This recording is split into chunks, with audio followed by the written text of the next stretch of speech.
Қуаныш шетелдік шейх сымақтардың шалдыр шатпағын жариялайын деп үсті болғандардың бірі. Діни сауаты жоқ, сөйте тұра интернеттегі ұлды ВКонтакте әлеуметтік желісіндегі парақшасында сақтап таратыпты. Қылмыстық іске арқау болған материалдар ұлтаралық, дінаралық алауыздықты қоздыруға бағытталған. 2005-те ислам қабылдадық, оны енді білімден сол алып жүрдік қой, интернеттен, кітаптардан. Бір определенный бір білімді адамның алдында отырған жоқпыз енді. 71 видео болған ғой, енді запрещенный болып шыққан. Сансыз ақпараттың ортасында жүрген кезімізде ақпараттарды қабылдау бар және оны ары қарай сараптау, оны жалпы сынға салу мәселесі бар. Біз осы мәселеде кемшін түсетін жағдайлар болды. Адамдар жаңадан дінге келген кезде өзгеріске ұшырайды. Психологтар өздерінің бір термині бар, нефиттер деп айтады. Олар енді бүкіл әлемді өзгерткісі келеді. Бірақ ол өткінші кезең. Ол жаңаөзендік жамағаттың арасында Қуаныш Шафи деген лақабатпен танылды. Айналасына топтасқандармен жасырын жиын өткізіп, мазһаб, жихад, тәкбір төңірегінде таласты. Солтүстік Кавказдағы содырлардың көсемі Саид Бурятскийге байланып, Шейх Халилді пір тұтыпты. Осындай экстремистік уағызшылардың лекциялары түрткі болса керек. 2010 жылдары Қуаныштың таныстары Кавказға кетіп, қайта оралмапты. Балалардың арасында кеткісі келгендер болды ма? Немесе кетіп қалғандар Кавказға? Жаңаөзен қаласынан 6-5 бала кетті. А сіз ол жігіттерді танитын бе едіңіз? Үш бала. А сіз ол кісілердің Кавказға кеткенін білдіңіз бе? Темалар қозғалып жүрген ондай. Психологиялық атака жасалғанда бұларға, мысалға Ділмұрат, Назаратулла, уағызшылардың қай-қайсының уағызын тыңдасаңыз да, бір айтқан нәрсені қайталай береді. Діни білімі жоқ адам, мысалы, отырады алдында, соған айтады. Бірдеңе сұрайды, солай ма жоқ па деп сұрайды. Солай ма жоқ па дейді. Ол не деп жауап береді? Солай дегеннен басқа таңдауы жоқ та. Себебі ода оған жоқ деп айтатындай дәлелі де жоқ та. Сондықтан психологиялық атакаға түскен көбісі. Бүгінде интернет экстремизм мен терроризмді насихаттайтын, соғысқа шақыратын алаң болып тұр. Ал діннің адам санасына ықпал етудегі әлеуеті жоғары. Теріс пиғылды халықаралық ұйымдардың медиа студиялары ұрымтал тұсты ұтымды пайдалануда. Қаржы түрлі ресурстардан құйылады. Аз уақыт аралығында деструктивті идеяларды тарату арқылы бір тұтас мемлекетті отқа орау оңай екеніне көз жетті. Ливия, Ирак, Сирия елдеріндегі жағдай осының дәлелі.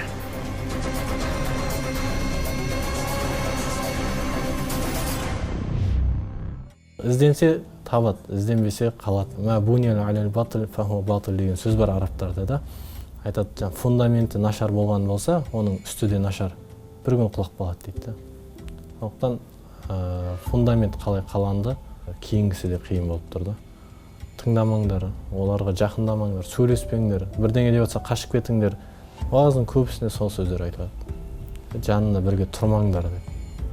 Күмән салады сендерге дейді. Сондықтан қиын. Что делает сегодня община Мухаммада? Они оставили сунну, они следуют за прелюбодеями, они следуют за певцами, они следуют за футболистами. Экстремистік идеологтар ұсынатын контент әсерлі, қысқа, бояу қанық. Сондықтан террорлық топтар құрған тұзаққа түсуде тез. Жалпы әлем сарапшылары деструктивті діни ағымның жетегінде кеткендердің 88% интернет арқылы арбалған деген ұстанымда. 21 ғасырда ақпарат алмасу өте жылдам және қарқынды жүріп жатыр. Сол ақпараттық алаңдардың арнасын бұрып алып кететін өздерінің солақай саясаттарына пайдаланатын өкінішке орай уағызшылар бар.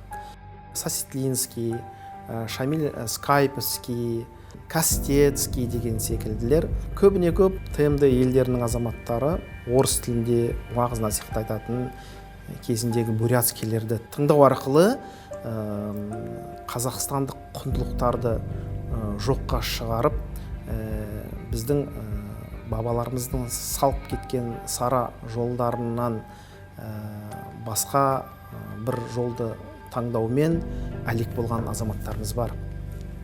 Олар көбіне көп мынандай нәрселерге тоқталады. Яғни келіннің сәлем беруі ол ширк, қабірді зиярат қылуы ол ширк. Ұлттық аспаптарымыз бар, қобыз, домбыра. Оларды пайғамбарымыз қолданбаған, ол дінде жоқ деу арқылы бір ұлттың мәдениетін, бір ұлттың дүние танымын мансұқтайды.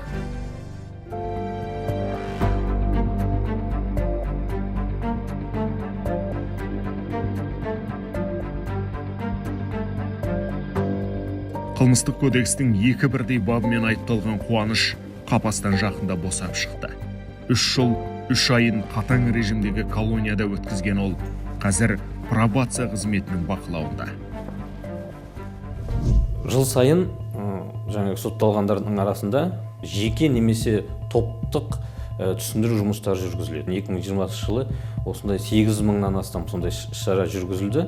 Соның нәтижесінде деструктивтік діни ағымға бейім болған сотталғандардың арасынан 200 сотталған радикалдық, бұрынғы деструктивтік діни көзқарастарынан бас тартып, жаңағы дәстүрлі дінге бет бұрды десек болады.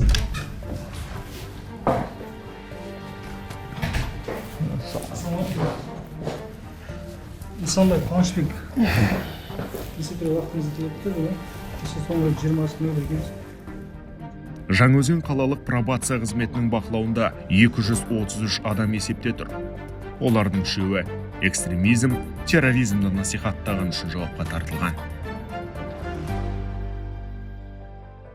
Сотпен белгіленген шара шектеу жазасын орындауға, кешкі уақытта үйінде болуға, ешқандай әкімшілік қылмыс жасамауға.